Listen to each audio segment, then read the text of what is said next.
नमस्कार। बॉल के इतिहास के बाद आज हम खेल की स्टाइल पर चर्चा करेंगे। फुटबॉल में खेलने की स्टाइल में काफ़ी तरीके का बदलाव होता रहा है। सामान्य तौर पर देखा जाए तो इस स्टाइल में योगदान करने वाले 8 कारण होते हैं जो दुनिया भर में सभी टीमों द्वारा अपनाए जाते हैं। ये अंतिम रूप से कहा जा सकता है कि वर्ल्ड कप ने फुटबॉल के खेल की स्टाइल के निरंतर डेवलपमेंट में सबसे अहम भूमिका निभाई है। पिछले कुछ वर्षों में हम सभी ने इसे देखा है। खेल की 8 स्टाइल में मेंटेनेंस, गेंद पर कब्जे बनाए रखकर पोजीशन बनाए रखना, बिल्डअप, लंबे समय तक और नियंत्रित पोजीशन को सुरक्षित करना, निरंतर खत, पिच के तीसरे भाग में कब्जे पर ध्यान केंद्रित करना, फास्ट टेम्पो, गेम की स्पीड और टेम्पो को बढ़ाना, डायरेक्ट प्ले, लंबे पास के साथ गेंद को ओपोनेंट गोल की ओर तेजी से ले जाना, काउंटर अटैक, फिर से गेंद को पोजीशन में लाने के लिए कोशिश करना, क्रॉसिंग, पिच के एक बड़े भाग से और हाई प्रेसिंग, मैदान के ऊपरी भाग में पोजीशन पाने के बाद जैसी स्टाइल का मुख्य रूप से समावेश इसमें होता है। प्रत्येक टीम अपने मैनेजर द्वारा तैयार की गई स्ट्रैटेजी के अनुसार खेलने की स्टाइल अपनाती है। दिलचस्प बात यह है कि 1858 में पहले कैम्ब्रिज नियमों को लागू किए गए शुरुआती दिनों के बाद से अब तक टीमों के टेक्निकल अप्रोच में भी कई बेसिक बदलाव आए हैं। फीफा के रिकॉर्ड से जैसा कि हम जानते हैं, शुरुआती काल में टीमें खेल का कोई निश्चित पैटर्न अपनाने के बदले केवल हमलावर पद्धति से सिर्फ अटैक करने की स्टाइल को अपनाकर खेलती थी। इन टीमों का कोई सेट पैटर्न नहीं हुआ करता था, क्योंकि टीमें 1-2-7 फॉर्मेशन के साथ खेलती थी या बाद में अपनाई गई 2-2-6 की स्टाइल में। लेकिन इन सब में सबसे अधिक जोर अटैकिंग खेल पर ही होता था। आज की तरह पासिंग किसी स्ट्रैटेजी का हिस्सा नहीं होता था और न ही उतना जोर दिया जाता था। उन दिनों वही फुटबॉलर सबसे बढ़िया होता था जो खिलाड़ी बेहतरीन ड्रिबलिंग कर सके। टीमें अपने उपलब्ध खिलाड़ियों की क्वालिटी के अनुसार अटैकिंग स्टाइल को नवीनतम तरीके से लागू करते और उसी के मुताबिक खेलते। इस प्रकार से टीमें अपने खिलाड़ियों के साथ विरोधी गोल में ड्रिबलिंग करते हुए पंख फैलाए हंस की तरह आगे बढ़ती। लेकिन इससे टीम के दूसरे खिलाड़ियों की भूमिका इंतजार करते मूक दर्शक बनकर रह जाती थी, जो इधर से उधर से आई गेंद का इंतजार ही करते रहते।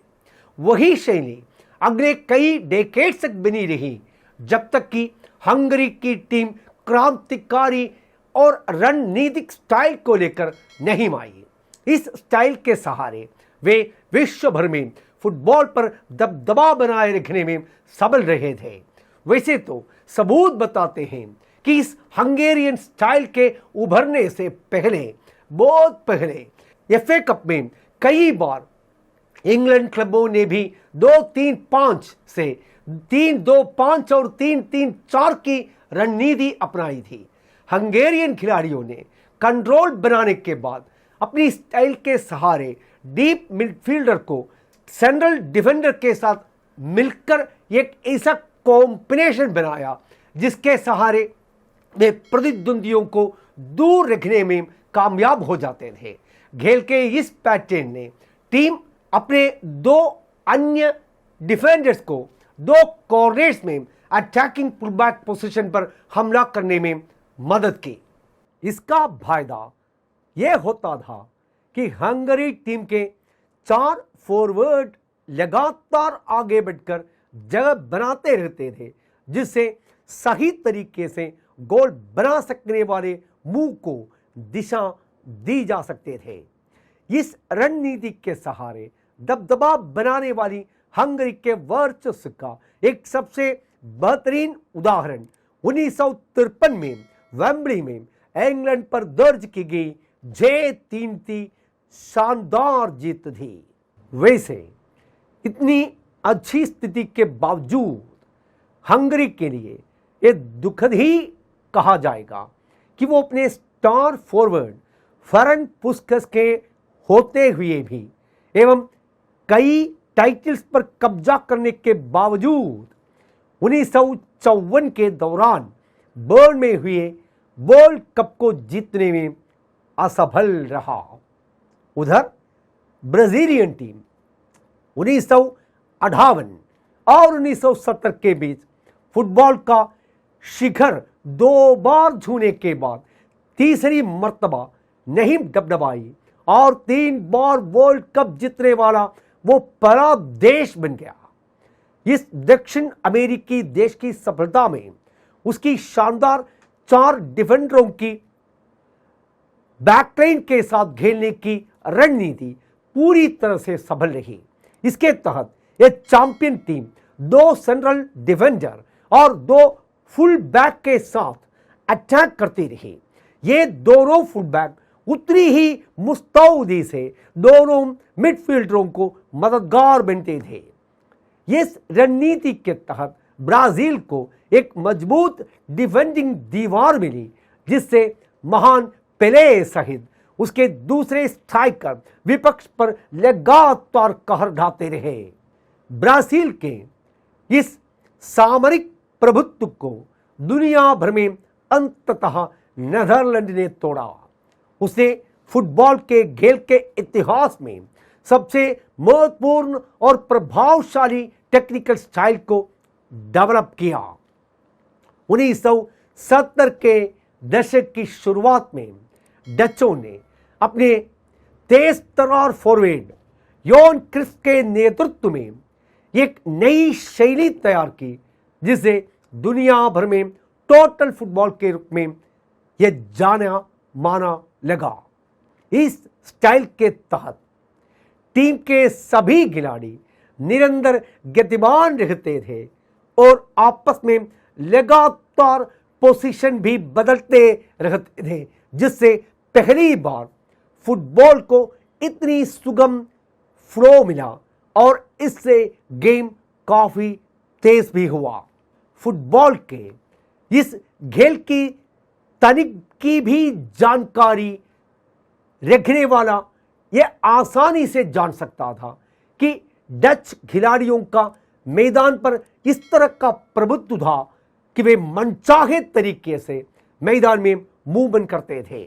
साथ ही सच्चाई तो यह है कि उस टीम के सभी खिलाड़ी वेल ऑयल्ड मशीन की तरह इस बेहतरीन तालमेल के साथ विपक्ष को पूरे समय भरमाए रखते थे कि वे उनकी रणनीति समझ ही नहीं पाते थे।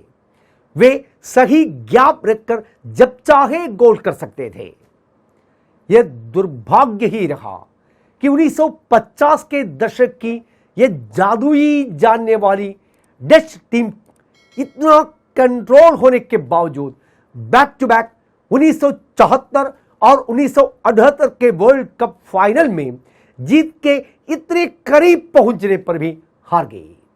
यह सचमुच एक बड़ी त्रासदी ही थी।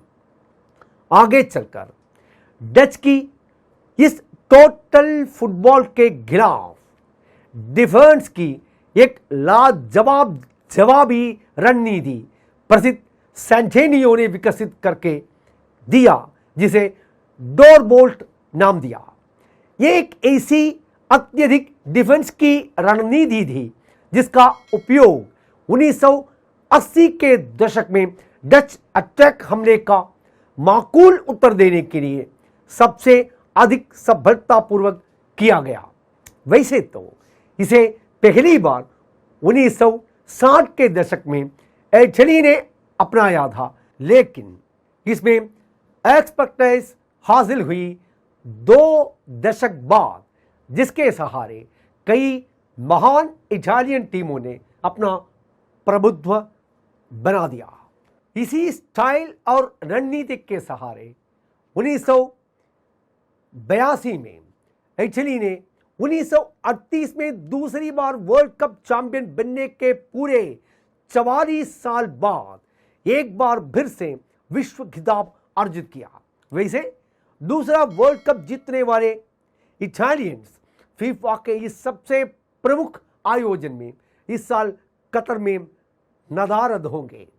यह लगातार दूसरी बार हो रहा है। इससे पहले 3 बार की चैंपियन टीम 2018 के दौरान रूस में हुए टूर्नामेंट के भी क्वालिफाइंग नहीं कर पाई थी। आखिरकार दमखोन टू इटालियन स्टाइल से परे हटकर एक नई शैली की इजाद 2008 के आसपास स्पेन में हुई। यहां फुटबॉल गुरु और बार्सिलोना एफसी के मैनेजर पेप ग्वार्डियोला ने गेंद के अधिक से अधिक पोजीशन, तेज और सटीक पास के सहारे नया गेम प्लान पेश किया।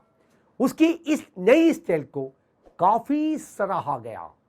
टोटल फुटबॉल की तरह इस अटैक में सुगमता और तारतम्य लाने वाली शैली भी, जो टिक्की टाका के रूप में काफी लोकप्रिय हुई। इस नई फीचर्स वाली शैली को जल्द ही स्पेनिश राष्ट्रीय टीम द्वारा अपनाया गया और तुरंत ही इसका पुरस्कार भी मिला। इसी के सहारे स्पेनिश टीम ने 2010 का वर्ल्ड कप और 2008 और 2012 की यूरोपियन चैंपियनशिप जीत ली। स्पेनिश टीम की इस सबल शैली का प्रभाव पूरे वैश्विक स्तर पर ऐसा पड़ा है जो पहले कभी भी नहीं दिखा था। इतना ही नहीं, बार्सिलोना द्वारा पहली बार सबल रूप से अपनाई गई रणनीति को देखा देखी फिर से वहां की लगभग सभी छोटी छोटी टीमों ने भी यह अपनाना शुरू कर दिया। इसका एक साफ परिणाम जिसने इस खेल को सबसे अधिक प्रभावित किया वो था लॉन्ग पास का गायब हो जाना। उसकी जगह परफेक्ट शॉर्ट पास ने ले ली। हालांकि यह रणनीति स्थायी बने रखने की संभावना कम ही है, क्योंकि अब फुटबॉल पुराने दिनों के मुकाबले अधिक रणनीतिपूर्ण और वैज्ञानिक तरीके से खेला जाता है। दुनिया भर की टीमों द्वारा अपनी विरोधी टीमों पर जीत दर्ज करने के लिए हमेशा नए तरीकों की तलाश में रहा हुए चलते नई शैली और नई रणनीति के दर्शन भी होते ही रहेंगे। जैसा कि पेले ने कहा था, ये ब्यूटीफुल गेम बच्चों के बड़े होने की हैसियत से निश्चित रूप से अभी और पनपेगा और बढ़ेगा। सबको नमस्कार, अलविदा।